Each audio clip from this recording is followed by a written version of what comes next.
As already stated, the Durga Puja is the most important festival in Bengal. It is hailed with joy and rejoice, even by Mohammedans and Christians. The longest holidays of the year enable everybody living away from his relatives to return to them, while many use the vacation in trips to places of interest or health resorts. Indeed, so great is the rush of passengers that though railways and the airlines run a number of specials, every train and every flight is packed fully. Page number 765. It is customary for every Hindu, however poor, to wear new clothes and to make presents to his near and dear ones at this time. Tradesmen, therefore, have a very busy time on the occasion, their shop being always crowded with purchasers. The faces of children shine with joy in new garments, while elderly people look cheerful in the company of their children and other relatives who usually live away from them. In short, the puja is a festival that may well be said to bring universal joy and rejoice in Bengal. 59. Religious festivals and their values. Points. What religion is, its teaching, objects of religious festivals, social values. Religion is faith in a superhuman controlling power, especially in God.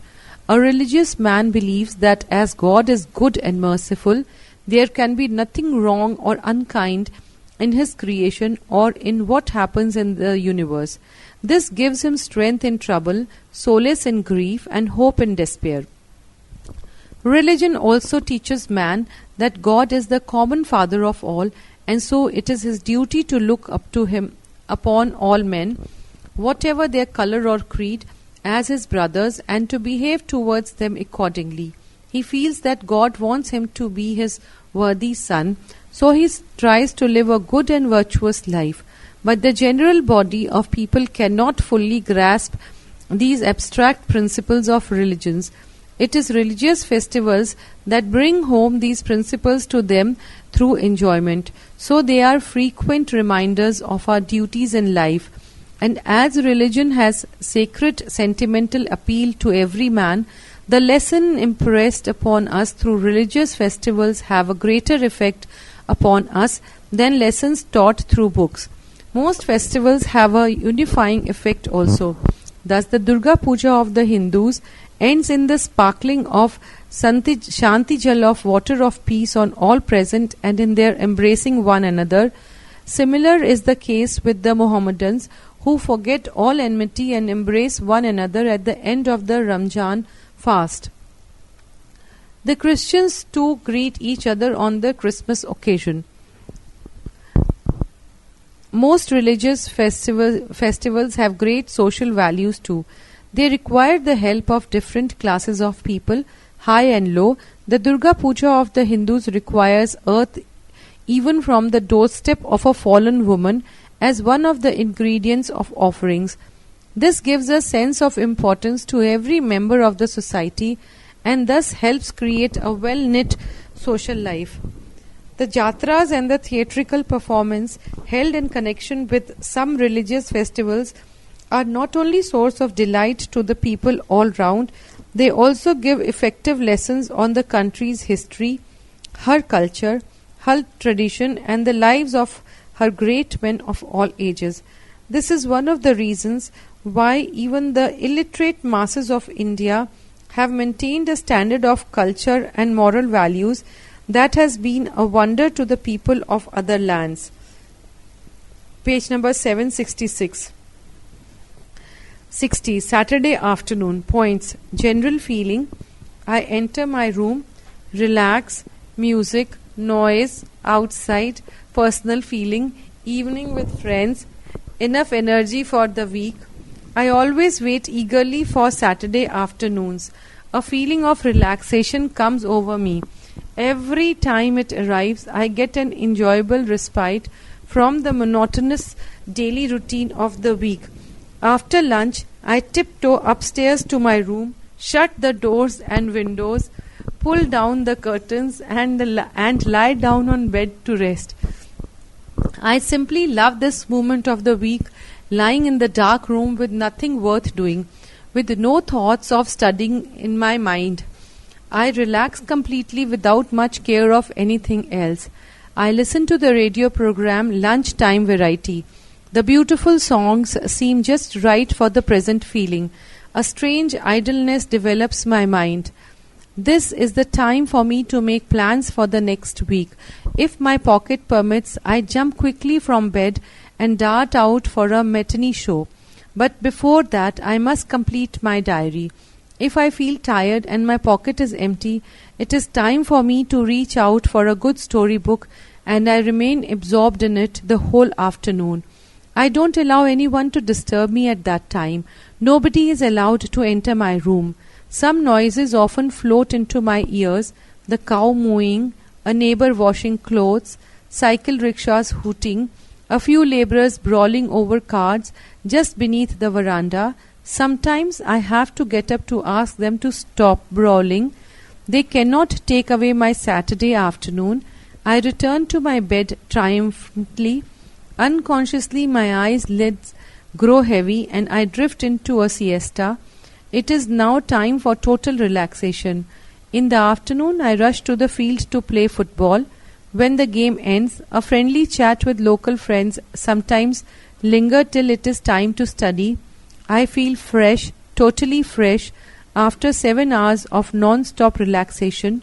Now I have enough energy to look ahead for the whole week in confidence. 61. Summer arrival. Summer arrives. Every May it remains the opening gambit in conversation, the heat. Is it hotter than the day before? Could it be the hottest day of the year? This monotonous discussion goes on in trams, buses, in offices and restaurants every year. Special trains are introduced to carry the fortunate to the hill or sea resorts to cool off, at least temporarily. Unfortunates brave the heat of the town. It is difficult to sleep late when the sun rises so early and birds sing and chirp relentlessly. The cool south breeze makes people want to stay out as late as they can at night, but not in cinema halls. Poor air conditioning makes them unbearably uncomfortable. Ice cream parlors are raking in their summer profits. Ice does not form in refrigerators. It is in great demand. Milk curdles easily. Appetites wither. Cut fruits and juice merchants do brisk business. Thanda meeta, call the sharbat men. Thanda meeta. Mangoes turn a luscious yellow. Watermelon almost burst with goodness. They improve in such dry heat. Flower trees are blazon of gold, purple and red. Skins tan into darker shades. Women sport umbrellas. Men acquire dark glasses. Members of club dip in and out of swimming pools. The less inhabited prefer the camaraderies of bathing at street hydrants. It is cooler to walk in the shade than to ride in closed cars, trams and buses. May is hot but healthy. Once the monsoon breaks, there will be no south breeze.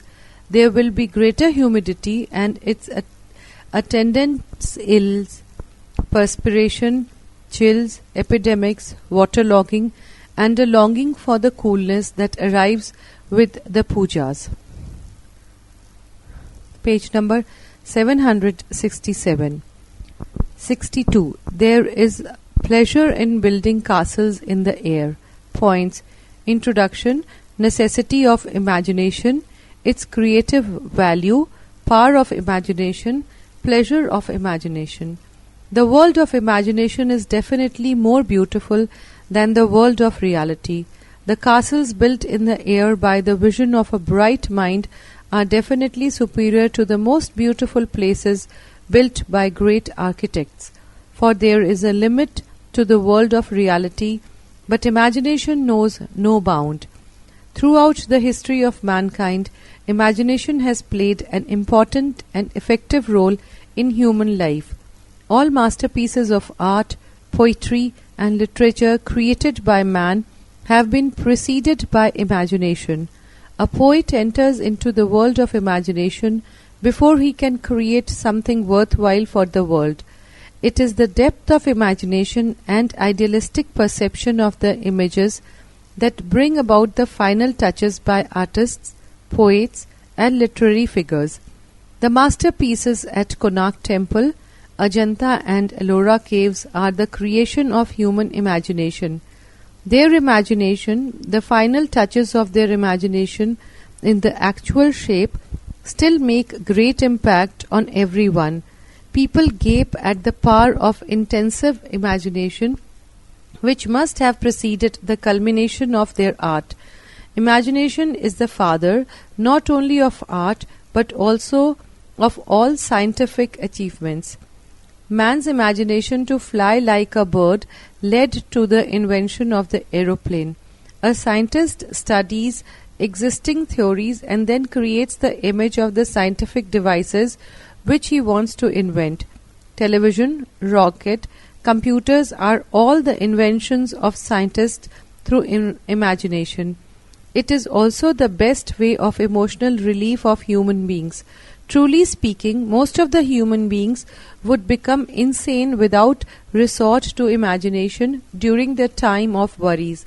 In fact, imagination is at the root of everything, and a rational man must always imagine. But how about building castles in the air? Imagination for imagination's sake. Just close your eyes and you are in the world of imagination, fantasy and fanciful world. You can have all the things, however expensive they may be. You can fly to America, to the polar region, to the most unexplored and deep forests, fighting wild animals.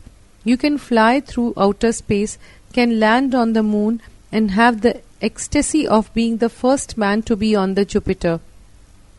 You can have anything, everything, and can do all impossible by imagination. There is no limit to your wishful thinking. They are all charming, they are all superb. It is not recreative but exciting. This imaginary world is much more charming than the world of reality. You do not have to be a genius or a superman to achieve something in imagination.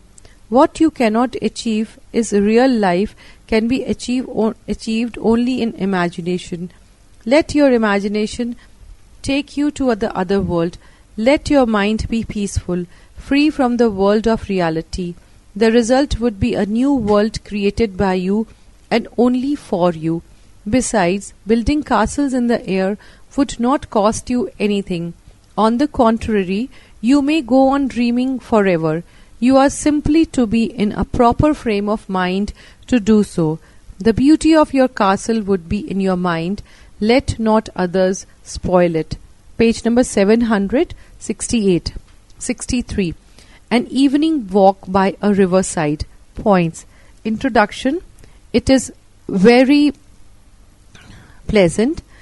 General scenery, country boats, sunset, crowd, different types of vendors, fresh air, joyous mood. Conclusion. It is very pleasant to walk by the riverside, especially in the evening after a hard day's work, so I often take a walk by the river Hooghly in the evening. It has become my habit to do so for the last 20 years.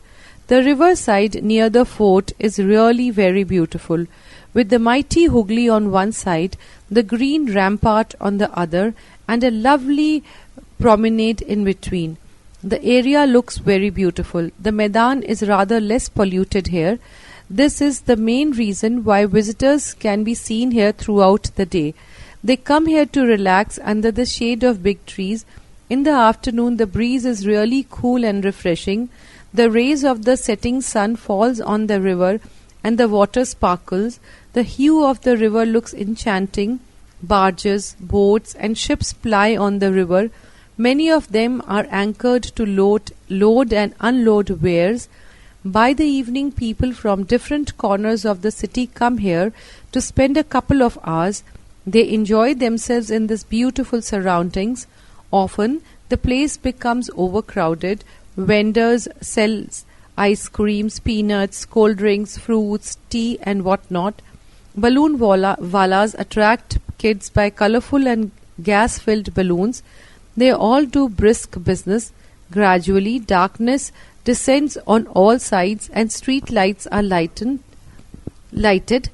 Dim candles or hurricane lamps are lighted on the country boats in the mid-river. These add beauty to the surroundings. Crowd increase and people can be seen sitting right up to the edge of water level. Eden Gardens looks romantic from a distance.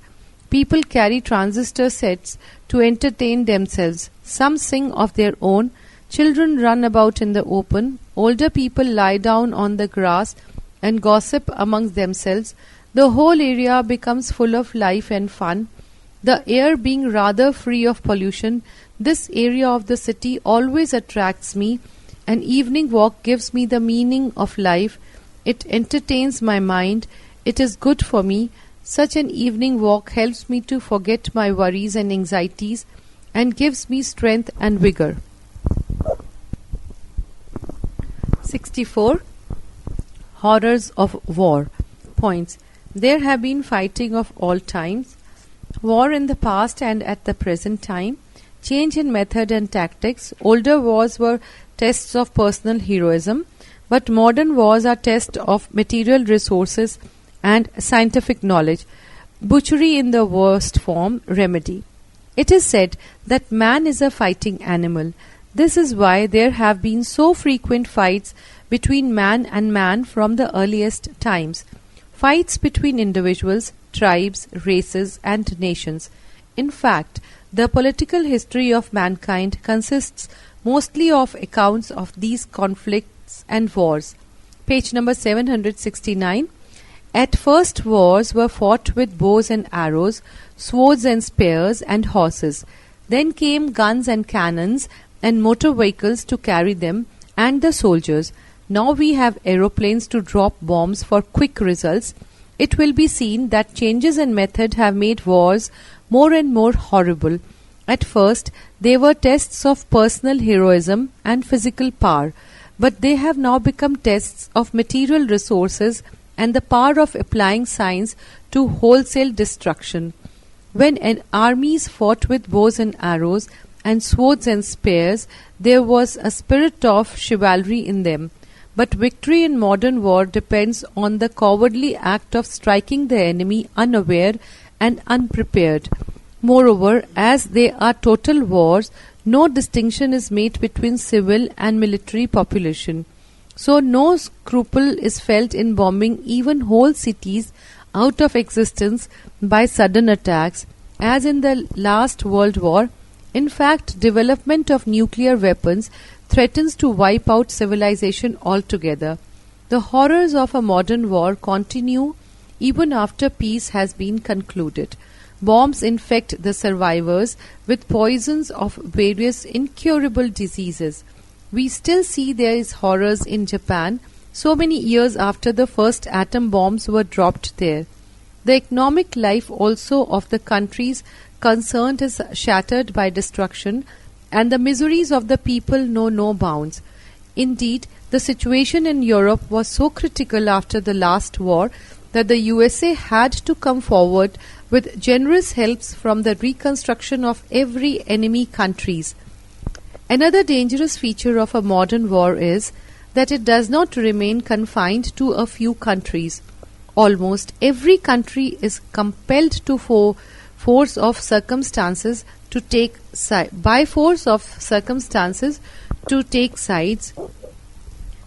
so that the war soon turns into a global war. Unless, therefore, wars are banned, human civilization is doomed to utter ruin. The United Nations organization has been formed with this object in view, and it is the duty of every country to strengthen it and help it in setting all international disputes in a peaceful way. 65. Discipline. Points. What it means, why necessary. A. In the family. B. In schools and colleges. C. In the army. D. In games and sports. License and freedom. Conclusion. Discipline means obedience to the established rules of conduct. Every society has certain rules to control and regulate the life and activity of its members in order that the society as a whole may progress in harmony and peace. If any of these rules is broken, there is trouble and the society suffers. Hence arises the need of discipline. This may sometimes appear to interfere with a man's freedom, but that is inevitable in social life. In fact, discipline is the very basis of progress in every sphere, public or private. In the family, peace and happiness reign when the younger members obey their elders and everybody observes the established rules. If the members submit to no authority and do what they like, the family becomes a den of discord and unhappiness. Discipline in schools and colleges require the regular preparation of lessons and learning correct behavior in society. It is the duty of every student to observe them if he is to build up his character and prosper in life. The greater the discipline in a school or college, the higher is the respect it commands, and the better does it fulfill its object of training young minds. Page number 770. The importance of discipline among soldiers is known to all. Every soldier has to carry out the orders of his commander without any argument. Failure to do this is liable to be punished even by death. In the playground too, the pleasure that a game gives to players as well as to spectators depends a great deal upon the observance of discipline by them. If the rules of the game are broken and the orders of the captain and the referee are not respected, the game becomes a disgraceful affair. Some take license for freedom, but sensible men know that they are quite different. In fact, the freer a nation is, the greater is its respect for rules and authority. It has also to be remembered that those who are not disciplined themselves cannot expect obedience from others when they themselves are put in power. As everybody hopes to rise to power, this should teach all to submit to discipline in their own lives. 66. Punctuality. Punctuality means keeping to the appointed or fixed hour. Nothing can stop the flow of time or call back a time that is past, so it is a most valuable thing. In order that no portion of this priceless thing may be wasted, people fix definite hours for definite works. The more we keep to these hours, the more can we use our time. In fact, a punctual man, however busy or engaged, finds time for more work still. An unpunctual man, on the other hand, far from doing much, cannot finish his normal duties even. So he incurs the displeasure of everybody and fails in life.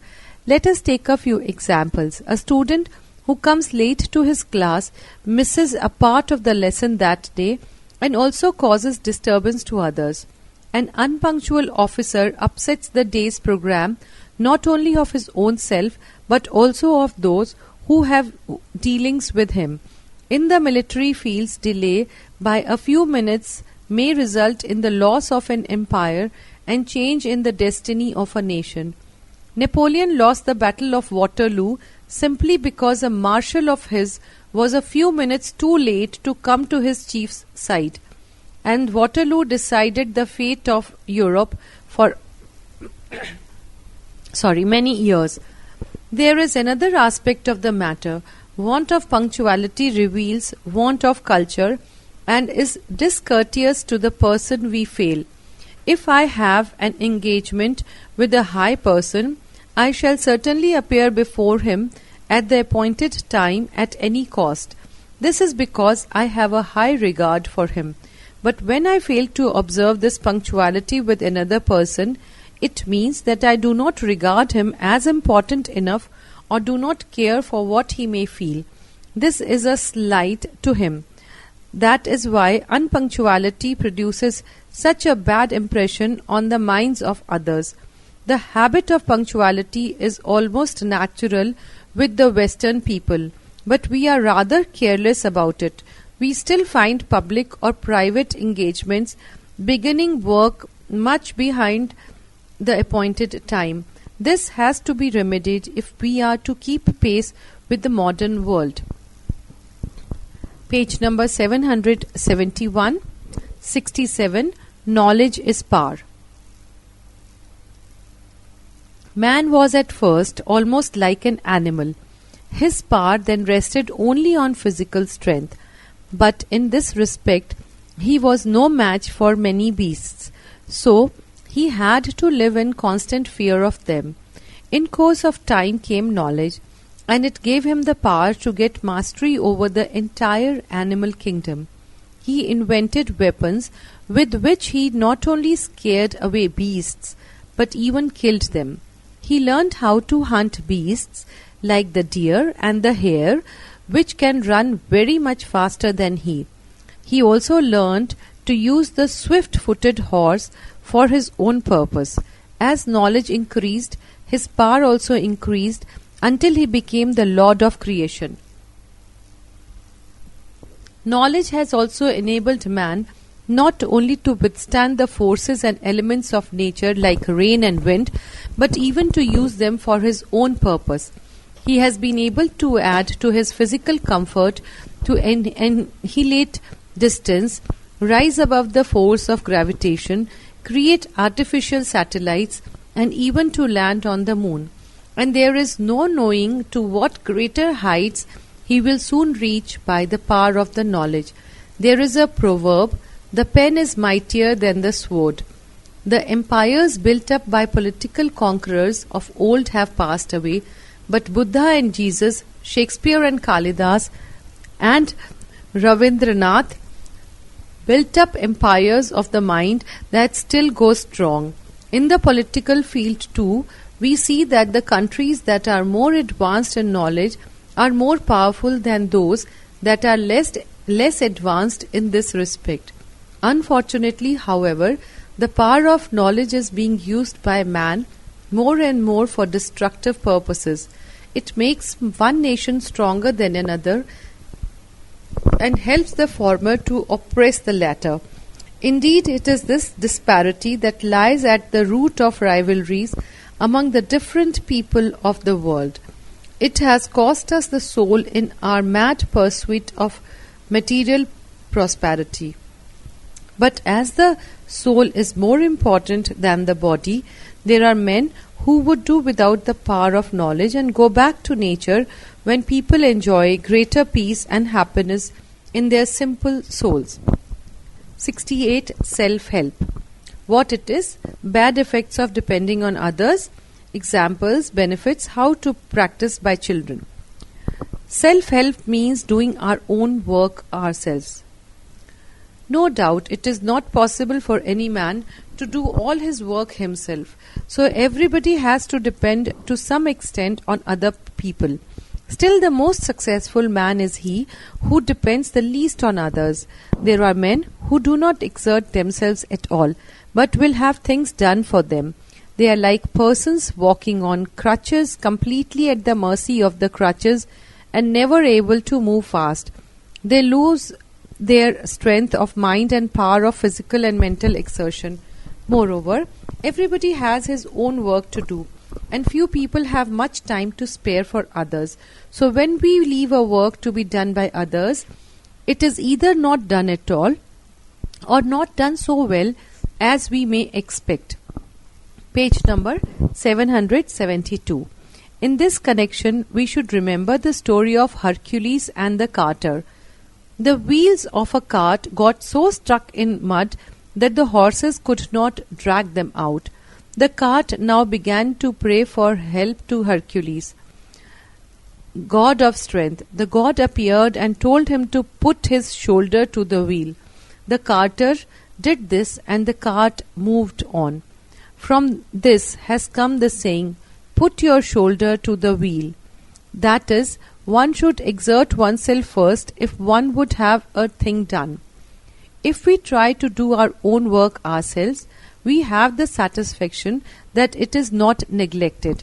Even if it is not done well, we do not grumble or feel bitter. Moreover, nothing is sweeter than the fruits of our own exertion. people sometimes present to others most ordinary vegetable produced in their own gardens. The prices of the things do not count. It is the fact that they were produced by them with their own hand that matters. Besides, self-help gives self-confidence, develops the faculties, and strengthens the mind and character. This habit of self-help, like all other habits, should be acquired early in life. Children should not be given much help in arranging their clothes and books. In their studies also, students should not be helped too much. Many have private tutors and help books. The result is their power of independent thinking is not developed, and consequently they cannot fare well in the struggle of life. The business of parents and teachers is to guide them and help them only when they fail.